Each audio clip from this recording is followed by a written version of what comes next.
Good morning friends, मैं सौरभ गुप्ता आप सभी का अपने इस सेशन में स्वागत करता हूं। दोस्तों, अब तक हम सीख चुके हैं कि डेटा सीरीज़ कितने प्रकार की होती है। जैसा कि हमने सीखा कि डेटा सीरीज़ 3 प्रकार की होती है: individual data series, discrete data series and continuous data series.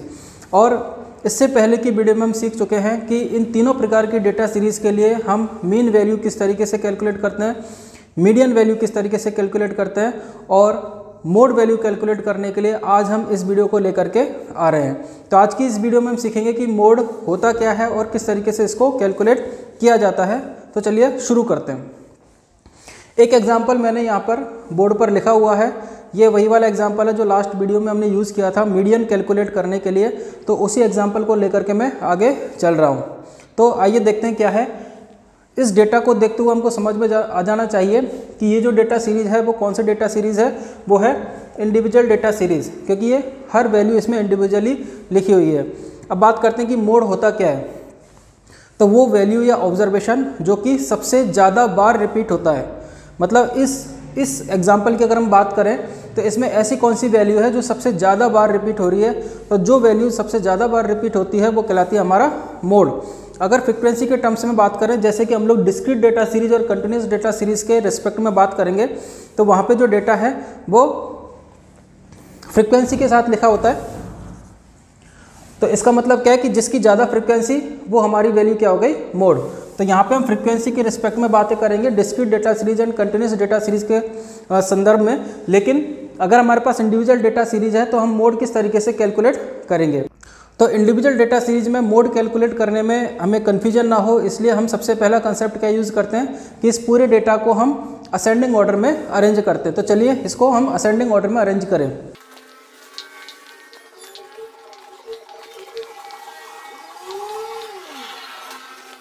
तो यहाँ पे हमने इस डेटा को असेंडिंग ऑर्डर में अरेंज कर लिया है। अब असेंडिंग ऑर्डर में अरेंज करने का बेनिफिट हमको क्या मिलेगा कि जब हम फ्रीक्वेंसी काउंट करेंगे, इसका रिपीटेशन काउंट करेंगे, तो हमसे कोई कन्फ्यूजन नहीं होगा और हमसे मिस्टेक होने की जो पॉसिबिलिटीज़ है वो कम होंगी। तो हम क्या करते हैं, हमने इस डेटा को असेंडिंग ऑर्डर में अरेंज कर लिया। अब हम क्या करेंगे, हम ये देखेंगे कि कोई भी वैल्यू वो है जो कितनी बार रिपीट हो रही है। तो अगर मैं बात करूँ 21 की, तो 21 जो है वो 3 टाइम रिपीट हो रहा है। बात करूँ 22 की तो ये 4 टाइम रिपीट हो रहा है। 23 की मैं बात करूँ तो ये वैल्यू भी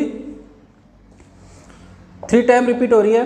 26 जो है वो 3 टाइम रिपीट हो रहा है। 27 एंड 28 1 टाइम रिपीट हो रहे हैं। अगर हम इन फ्रीक्वेंसी को काउंट करें तो टोटल कितना आना चाहिए, 15 आना चाहिए। तो काउंट कीजिए 4 3 7 3 10 3 13 एंड 2 15। मीन्स हमने जो फ्रीक्वेंसी का कैलकुलेशन किया है वो एक्यूरेट है। अब हम ये देखेंगे कि ऐसे कौन सी वैल्यू है जो कि सबसे ज़्यादा बार रिपीट हो रही है। तो हम ये देखेंगे कि इसमें जो वैल्यू है वो है 4। इसका मतलब ये वैल्यू जो है सबसे ज़्यादा बार रिपीट हो रही है। तो हमारा मोड क्या हो गया, 22। ये हमारा क्या हो गया, आंसर। तो तीनों डेटा सीरीज और तीनों जो हमारे फॉर्मूले हैं मीन, मीडियन एंड मोड, इनके बीच में हमको डिफरेंस क्लियर हो जाना चाहिए। मीन के अंदर हम एवरेज वैल्यू कैलकुलेट करते हैं, जिसमें हम क्या करते हैं, इन सबको जोड़ते हैं, डिवाइडेड बाई ये जितने भी टोटल नंबर हैं उन सबका हम डिवाइड करते हैं। तो ये हम मीन कैलकुलेट करते हैं। मीडियन कैसे कैलकुलेट करते हैं, मीडियन का मतलब होता है मिडिल वैल्यू, मतलब इनमें से ऐसी कौन सी वैल्यू जो एग्जैक्टली मिडिल में है, तो वो मिडिल वैल्यू। जबकि मोड क्या है, the value with maximum frequency, ऐसी वैल्यू जिसकी फ्रीक्वेंसी सबसे ज़्यादा है वो हमारे क्या कहलाती है, मोड। तो यहाँ पे सिंपल सा कंसेप्ट है, आपको कुछ नहीं करना। मोड अगर कैलकुलेट करने के लिए कहा जाए तो बहुत ईजी कंसेप्ट है। आपको असेंडिंग ऑर्डर में अरेंज करना है और आपको ये देखना है कि ऐसी कौन सी वैल्यू है जो कि सबसे ज़्यादा बार रिपीट हो रही है। तो वो क्या बन जाएगा, हमारा मोड। अब हम बात करते हैं कि डिस्क्रीट डेटा सीरीज़ के लिए हम मोड किस तरीके से कैलकुलेट करेंगे। तो यहाँ पे मैंने एक्चुअली एग्जांपल जो है वो चेंज कर दिया है, क्योंकि कंसेप्ट बहुत सिंपलर है इसका। और जैसे हमने इंडिविजुअल डेटा सीरीज के लिए मोड कैलकुलेट किया था, उसमें हमने फ्रीक्वेंसी कैलकुलेट की थी, तो वो फ्रीक्वेंसी में यहाँ पर लिखता है और जिसकी फ्रीक्वेंसी ज़्यादा होती है वही हमारा मोड होता है। लेकिन यहाँ पे मैंने एग्जांपल चेंज कर दिया है। यहाँ पे सेम चीज़ मैंने लिखी है कि ऐसे यहाँ पे मैंने वेट लिखा है बच्चों का और यहाँ पे मैंने उनकी फ्रीक्वेंसी लिखी है, लेकिन वेट की वैल्यू मैंने चेंज कर दी है। अब आपको मोड कैलकुलेट करना है, आपको कुछ नहीं करना। आपको क्या देखना है, यहाँ पे अगर आप असेंडिंग ऑर्डर में अरेंज करो तो भी चलेगा, नहीं भी करो तो भी चलेगा। आपको केवल कितना देखना है कि इस वैल्यू में सबसे हायर फ्रीक्वेंसी किसकी है। तो आप ये देखेंगे कि इस वैल्यू में सबसे हायर फ्रीक्वेंसी है 4। तो 4 के सामने वाली जो वैल्यू है दैट इज़ 25, तो वो हमारा क्या बन जाएगा, आंसर। तो मोड बहुत सिंपल कंसेप्ट है। मोड का मतलब कोई भी वैल्यू कितनी बार आती है और जो वैल्यू सबसे ज़्यादा बार आती है वो बन जाती है हमारा मोड। तो मोड का बहुत सिंपल कंसेप्ट है। Discrete data series and individual data series के लिए मोड हमको समझ में आ गया। अब हम बात करते हैं कंटिन्यूस डेटा सीरीज की। तो हमने यहाँ पर 2 पार्ट कंप्लीट कर लिए हैं। पहला पार्ट हमारा इंडिविजुअल डेटा सीरीज के लिए मोड कैलकुलेशन था, दूसरा पार्ट हमारा डिस्क्रीट डेटा सीरीज के लिए मोड कैलकुलेशन। अब हम थर्ड पार्ट की बात करते हैं और वो है हमारा mode calculation for continuous data series के लिए। अब इस कैलकुलेशन को हमारे लिए समझना ज़रूरी है क्योंकि यहाँ पे हमको थोड़ा सा कैलकुलेशन करनी पड़ेगी, ये इतना इजी नहीं है। तो सबसे पहले हम बात करते हैं कि मोड को हम कैसे आइडेंटिफाई करें कंटिन्यूस डेटा सीरीज के लिए। तो सबसे पहले आपको यही देखना है कि ये जो डेटा है वो असेंडिंग ऑर्डर में है या नहीं है। उसका कारण क्या है, क्योंकि इनके आगे और पीछे की फ्रीक्वेंसी हमारे काम में आएगी। तो इसलिए वो कब हमारे लिए वैल्यूएबल होगा, जब हम इस डेटा को असेंडिंग ऑर्डर में अरेंज करेंगे। तो आप किस में करना है किस में नहीं करना, इस कन्फ्यूजन से बचने के लिए आप हमेशा इस कंसेप्ट को याद रखना है कि आपको कोई भी डाटा दिया जाए उसको आपको असेंडिंग ऑर्डर में अरेंज करना है। तो बात करते हैं हम इस कंटिन्यूस डेटा सीरीज़ की। यहाँ पे मैंने एग्जांपल लिखा है, ये मार्क्स के ग्रुप हैं। ऐसे एक क्लास के अंदर 30 मार्क्स का एक टेस्ट हुआ था जिसमें से बच्चों को कितने मार्क्स मिले हैं वो उनके ग्रुप्स मैंने यहाँ पे लिखे हैं।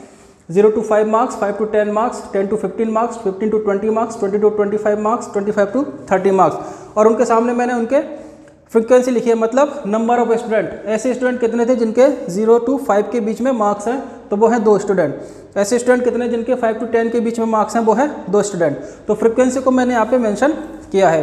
तो पहला काम हमारा हो गया असेंडिंग ऑर्डर में अरेंज करना, और दूसरा काम है हमारा हाईएस्ट फ्रीक्वेंसी को सर्च करना। तो इस वैल्यू में भी अगर हम देखेंगे तो यहाँ पे हाईएस्ट फ्रीक्वेंसी क्या दिखाई दे रही है आपको, 4। और इसके सामने वाला जो ग्रुप होगा वो हमारा कहलाएगा क्या, मॉडल ग्रुप या मॉडल क्लास। इसके सामने वाला ग्रुप कहलाएगा मॉडल ग्रुप या मॉडल क्लास। तो इसका मतलब ये अभी हमारा मोड कैलकुलेट नहीं हुआ है, हमने केवल मॉडल ग्रुप को आइडेंटिफाई किया है। तो हमारे पास मॉडल ग्रुप आ गया। अब इस मॉडल ग्रुप में से मोड किस तरीके से कैलकुलेट करते हैं, तो उसके लिए हमारे पास एक फॉर्मूला है। आइए उस फॉर्मूले को हम देखते हैं। तो कंटिन्यूस डेटा सीरीज के लिए मोड किस तरीके से कैलकुलेट करते हैं, उसके लिए फॉर्मूला मैंने यहाँ पर मेंशन किया है। LL means lower limit of the model class, F0 means frequency of the model class, F1 means frequency of the previous model class, and F2 means frequency of the after model class. तो ये जो frequencies हैं, इस फॉर्मूले में हमको कौन सी value किस तरीके से पुट करनी है ये हमको समझ में आ गया। एंड बात करते हैं आई की। आई क्या होता है, इंटरवल होता है। इन क्लास के बीच में कितना इंटरवल है वो हम यहाँ पर आई के लिए वैल्यू फाइंड आउट करेंगे।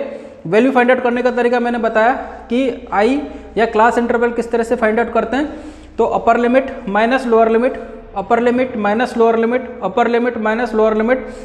हम ये देखेंगे कि सारी जो क्लास इंटरवल है वो हर ग्रुप के लिए इक्वल हमको मिलेगी।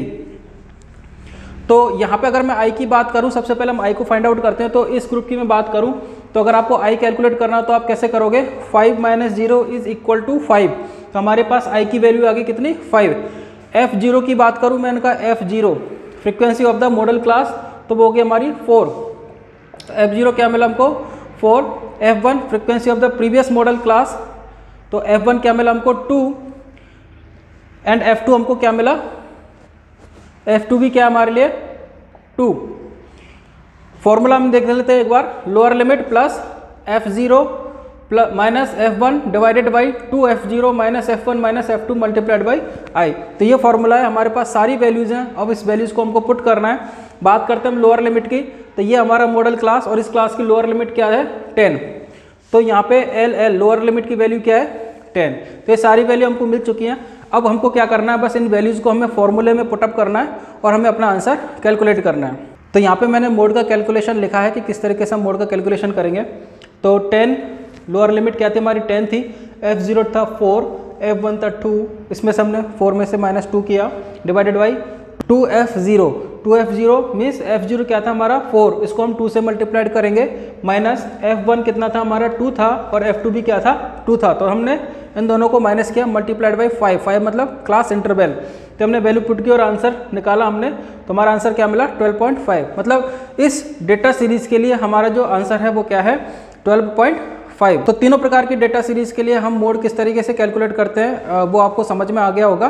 फिर भी अगर कोई डाउट हो तो आप कमेंट बॉक्स में पूछ सकते हैं। आज की वीडियो से रिलेटेड मैं आपसे एक क्वेश्चन पुटअप करता हूं और मुझे लगता है कि आप उस क्वेश्चन का आंसर आप दोगे। क्वेश्चन क्या है? क्वेश्चन है ये कि अगर कभी हमारे पास इस तरह का डेटा आ जाए जहां पे हमको हाईएस्ट फ्रीक्वेंसी 1 से ज़्यादा वैल्यू के लिए मिले, तो इस कंडीशन में मोड हमारा क्या होगा। इसके लिए एक अलग से फॉर्मूला है। इस फॉर्मूले को मैं आपको तब बताऊंगा जब आप इस क्वेश्चन का आंसर आप मुझे कमेंट बॉक्स में दोगे। उसके बाद नेक्स्ट वीडियो में मैं इस क्वेश्चन का आंसर आपको पहले बताऊंगा, उसके बाद हम अपना नेक्स्ट टॉपिक स्टार्ट करेंगे। तो आज के लिए इतना ही। अगर आपको ये वीडियो पसंद आया हो तो इसको लाइक कीजिए, शेयर कीजिए, इस वीडियो को सब्सक्राइब करना, इस चैनल को सब्सक्राइब करना ना भूलें। Thank you very much.